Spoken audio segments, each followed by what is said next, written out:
या शुक्ल पक्षातील चंद्राप्रमाणे दिवस वाढू लागली. त्याचे कलावती असे नामकरण करण्यात आले. कलावती असे नाव ठेवण्यात आले. त्यानंतर ती लीलावती त्या साधूची पत्नी, त्यानंतर ती लीलावती आपल्या पतीला मधुर शब्दाने म्हणाली, आपण पूर्वी ठरवलेले व्रत का बरे करीत नाही. तेव्हा तो साधू आणि म्हणाला, स्त्रिये या कन्येच्या विवाहासमयी मी ते व्रत करीन असे आपल्या पत्नीला आश्वासन देऊन तो नगरात गेला व त्या आपल्या पित्याच्या घरी ती कलावती नामक कन्या वाढू लागली. आपली कन्या विवाह योग्य झाली असे पाहून सर्ववेत्या साधू आल्याने आपल्या मित्रांसह विचार करून आपल्या दूताला नगरात पाठवले व आपल्या कन्येच्या विवाहासाठी विष्णुवर शोधावा असे त्याला सांगितले. त्याच्या आज्ञेप्रमाणे तो दूत कांचन नामक नगरात गेला. त्या नगरातून दूत एका वाण्याच्या पुत्राला घेऊन आला. त्या सुंदर व सद्गुणी वाणी पुत्राला पाहून तो साधू आणि संतुष्ट चित्ताने जातीतील व बांधवांतील आपल्या इष्ट मंडळी सहित त्यानंतर त्या वाणी पुत्राला आपल्या कन्येचा विधीपूर्वक दान देता झाला. त्या साधूने आपल्या मुलीचं लग्न केलेलं.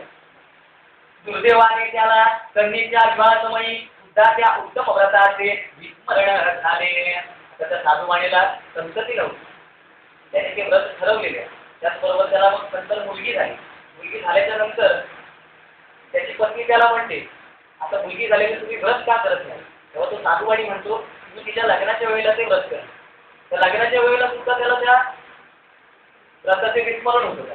दुर्दैवाने त्याला त्या कन्येच्या विवाहासमयी सुद्धा त्या उत्तम व्रताचे विस्मरण झाले. त्यामुळे श्री सत्यनारायण प्रभू त्यावर रुष्ट झाले. त्यानंतर आपल्या व्यापार उद्योगात कुशल असा तो साधू आणि कलाप्रेरित होऊन आपल्या जावयासह व्यापारासाठी निघाला व लवकरच समुद्राजवळ असलेल्या रत्नसार नावाच्या रम्यपुरात गेला व श्रीमान जावयासह व्यापार करू लागला. ते चंद्रकेतू नावाच्या राजाच्या रमणीय नगरातही गेले. आता ते लोकजण चंद्रकेतू नावाच्या राजाच्या रमणीय नगरात गेलेले आहेत.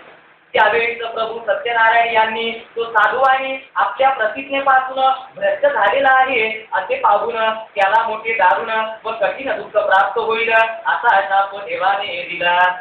एके दिवशी असे झाले की जेथे सासरे जावई दोघे व्यापारी उतरले होते तेथेच राजाकडे धनाची चोरी करून एक चोर आला. आपल्या मागून धावत दूत येत आहेत असे पाहून भयभीत होऊन त्या चोराने ते धन तेथेच ठेवले व चटकन तेथे लपला.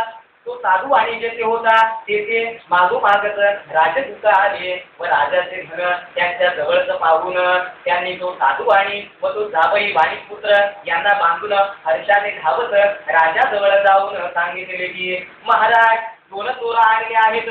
चोरीचा आला कोणावर? जावई आणि त्याच्या सासऱ्यावर. महाराज, 2 चोर आणले आहेत.